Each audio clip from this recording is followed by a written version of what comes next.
Radio Karoual, le journal. Présentation Haruna Meiga. Le PCRSS a fait le bilan de ses activités écoulées. Le ministre en charge de l'Agriculture a lancé les travaux de curage de 25 hectares du barrage de Bouli ce mardi. Et en sport, on parle de la Ligue 1 de football burkinabé. Les résultats dans cette édition.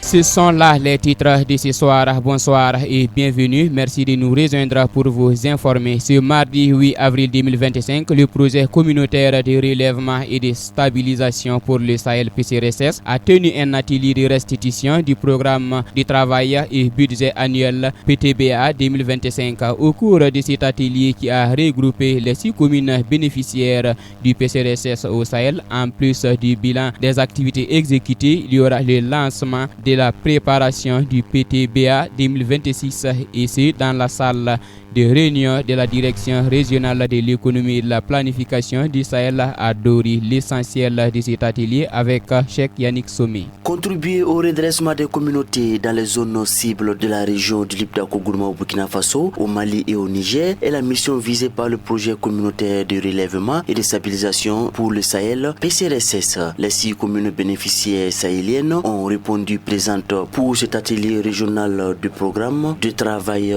et budget annuel PTBA. Le secrétaire général du Sahel, Auguste Kinda, qui a présidé les travaux, loue les actions du PCRSS. Donc c'est l'occasion pour nous de féliciter non seulement l'ensemble des acteurs, mais il faut retenir que c'est un projet initié par les communautés, exécuté par les communautés et apprécié par les communautés. C'est ce que nous avions besoin d'ailleurs. Les projets qui viennent de la base et qui remontent vers là-haut, c'est ce que nous avons souhaité qu'on puisse mettre en exergue dans la région du Sahel, non seulement pour leur relèvement, leur stabilisation. Le PCRSS, financé par la Banque mondiale, agit dans les 4 provinces du Sahel à travers 5 composantes qui appuient les populations à travers le relèvement résilient et inclusif des communautés touchées par les conflits. Un développement territorial des communautés. La commune de Gorom-Gorom est bénéficiaire du PCRSS. Le premier vice-président Alain-Marie Kombéré. Il faut dire que nous avons eu un accompagnement pour la direction de plusieurs activités, l'accompagnement aussi au niveau de l'éducation, au niveau de la santé, par l'acquisition de produits pharmaceutiques et la réhabilitation aussi de certaines infrastructures.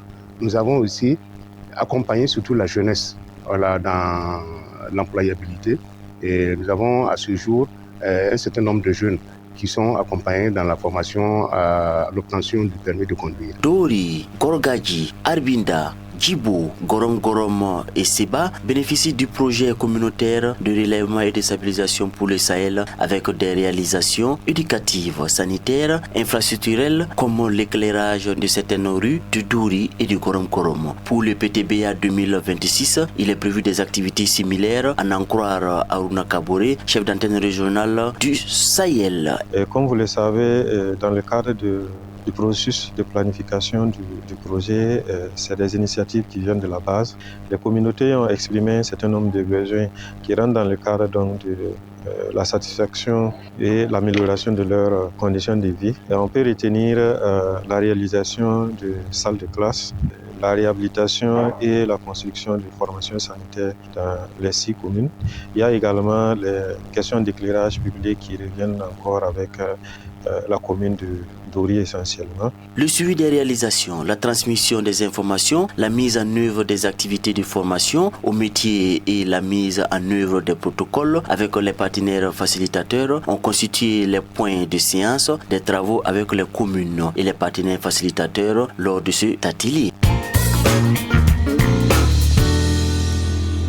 À Ouagadougou, le président du Faso, le capitaine Ibrahim Traoré, a présidé hier lundi la première session ordinaire de l'Assemblée générale du Conseil présidentiel d'orientation et de suivi du Bureau national des grands projets du Burkina. Les membres ont examiné le programme de partenariat public-privé pour le financement des différents secteurs afin de booster le développement économique et social de notre pays. Le compte rendu avec Cheikh Yannick Somé. Le président du Faso s'est voulu plus expliqué explicite lors de cette première session du Conseil présidentiel d'orientation et de suivi du Bureau national des grands projets du Burkina quant à la vision qu'on doit donner au programme de partenariat public-privé. Autant nous travaillons aujourd'hui sur de grands projets, mais il faut penser aux générations futures.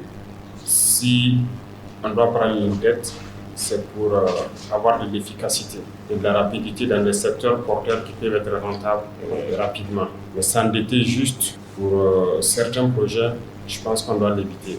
Plus de 90% des projets n'endettent pas l'État, rassure le directeur exécutif du Bureau national des grands projets du Burkina. Et cette assemblée générale visait des résultats bien précis. Wenpanga Bruno Compaoré. Le Conseil présidentiel d'orientation et de suivi est visé essentiellement à valider le programme de partenariat public-privé pour permettre à ces projets d'être exécutés, de négocier, d'être exécutés sous forme de partenariat public-privé. Ce qu'il faut noter sur les instructions et la vision du chef de l'État, il s'agit essentiellement de mettre l'accent sur les projets à paiement par les usagers.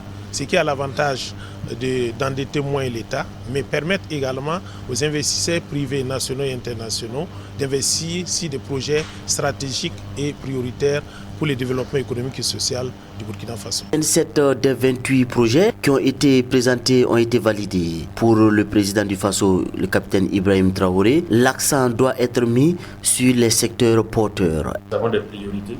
Aujourd'hui, nous luttons contre le terrorisme, certes, mais nous avons aussi la bataille pour la sécurité alimentaire. Qui dit sécurité alimentaire parle d'agriculture, parle d'industrie agroalimentaire. Donc, ce sont des secteurs qui vont nous intéresser beaucoup, notamment l'industrie, la transformation de notre société qui va employer beaucoup de jeunes et qui va donc créer assez d'emplois et permettre au Burkina de transformer sa matière première et d'exporter. Beaucoup le secteur de l'énergie est un secteur crucial puisque si on veut développer l'industrie, on a forcément besoin d'énergie. Aujourd'hui, dans le domaine des infrastructures, donc nous sommes sur plusieurs initiatives. Le programme du partenariat public-privé PPP adopté ne doit pas endetter le pays, mais plutôt permettre des accords francs avec les investisseurs. Toujours dans le cas du Yogo, le ministre en charge de l'agriculture, des ressources animales et halieutiques, le commandant Ismaël Sombier, a lancé ce mardi les travaux de curage de 25 hectares du barrage de Boulbi dans la commune de Komsilega à quelques encablures de Ouagadougou visant à mobiliser plus de 100 000 mètres cubes d'eau pour accroître la production agricole. Les détails dans cet élément de Mamoudou Diallo. Les travaux de curage de Boulbi vont s'étendre sur une superficie d'environ 25 hectares, contrairement au curage prioritaire de 14 hectares extensible prévu au préalable. Le ministre Somdi a donné instruction de curer l'ensemble des 25 hectares compte tenu de l'importance de l'infrastructure. En effet, le barrage permet d'irriguer un périmètre aménagé de 85 hectares et d'abreuver les animaux. Le ministre chargé de l'agriculture a profité d'inviter les populations à faire preuve de civisme tout en prêtant main forte aux travaux en cours. La fin des travaux du barrage de Boulbi est prévue pour la fin du mois de mai 2025 selon le commandant Ismaël Sombi. Vieux de 74 ans, ce barrage va permettre au terme des travaux de retenir 100 000 mètres cubes d'eau et la profondeur d'ensablement varie de 0,5 à 2 mètres par endroit. Des propos de Jean-Calix Nikiema, directeur des infrastructures et des aménagements agricoles à la Sonater, Société nationale d'aménagement des terres et de l'équipement rural. Foot, basket, handball, judo, cyclisme, le sport.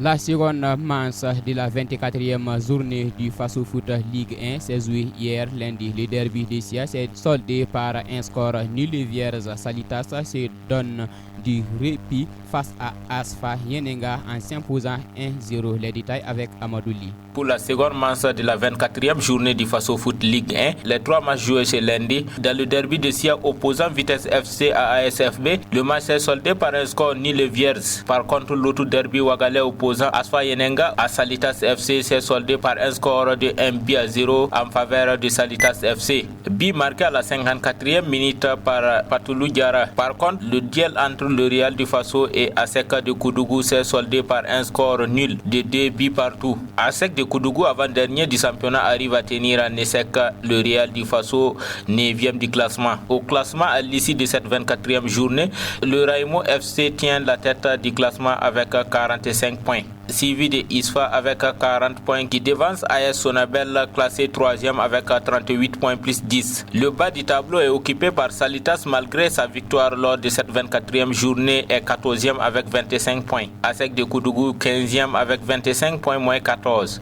ISCO est dernier du championnat avec 24 points moins 16. Du championnat national de première division, nous parlerons de la Ligue des champions. Parmi les deux matchs à l'affiche, dont Bayern Inter, ce mardi 8 avril 2025 à 19h, l'Emirates Stadium sera le théâtre d'un choc titanesque. Arsenal reçoit le Real Madrid pour les quarts de finale aller de la Ligue des Champions. Ce choc ne laisse personne indifférent à Douri. Des supporters donnent leurs impressions. On apprend davantage avec Ismaël Konfé. Le champion d'Europe en titre en déplacement en Angleterre joue contre les Gunners dans un duel de sommet pour un premier acte avant le match retour à Madrid. Boubacar Guédé, fervent supporter madrilène, sait que le match sera compliqué pour son équipe, mais garde néanmoins la foi. Le Real, c'est une grande équipe, c'est un habitué des grands rendez-vous, même si Arsenal actuellement est à un très bon niveau de jeu. Donc je pense qu'ils ont beaucoup de retours. Je pense que ce serait un match très très compliqué pour le Real. Voilà, mais comme on dit, c'est des grandes équipes, tout peut se jouer sur les détails. Pour Ali Diko, supporter des Blues, donc adversaire de Arsenal, contre toute attente, penche sur un avantage de Arsenal. Mon avis sur le match aller de la Ligue des Champions, Arsenal Real de Madrid, ça sera vraiment un match très intéressant.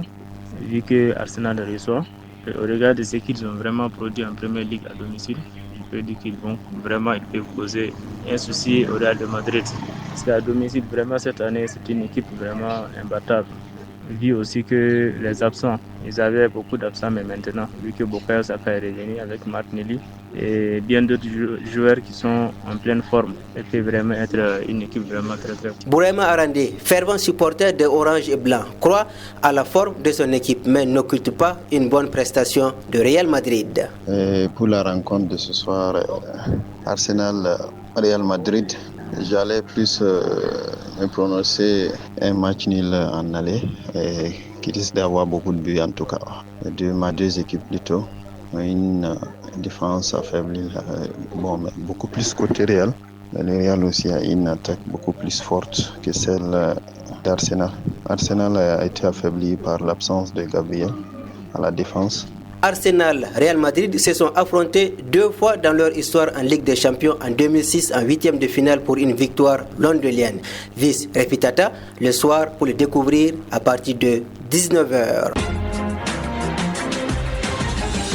Radio Karoual, le journal. Présentation Haruna Meiga.